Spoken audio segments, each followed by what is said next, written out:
Welcome back to Teakwood Tavern. Today is our first installment of our knife series.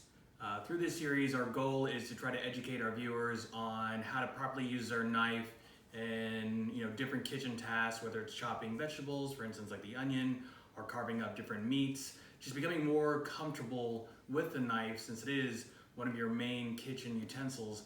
And the better you are with it, the faster you'll go through your prep, which means you're able to take on, maybe more intricate recipes. And we want to make sure that if we're going to be giving you recipes to follow, that you know how to use the knife and can properly follow along with us and not find that our recipes are so demanding because we're having you chop, 6 onions.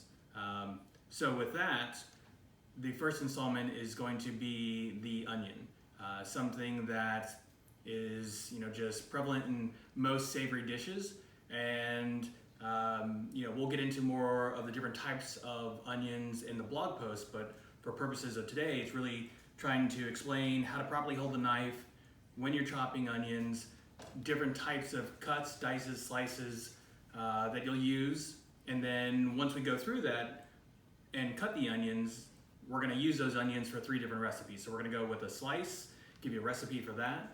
We're going to do just kind of like a medium dice, and we'll do a recipe with that. And then I'm going to do a fine dice and make another recipe with that. All 3 of these recipes are very easy.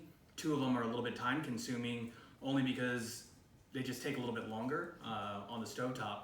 But the dicing part, once you get the hang of it and you see what we're doing, should become a little bit easier for you. And hopefully, if you practice every time you're cutting an onion, then you'll be able to take away so much of your prep time and focus on other things because you can just knock out the onions. So with that, as always, thank you for joining us, and we hope you enjoy.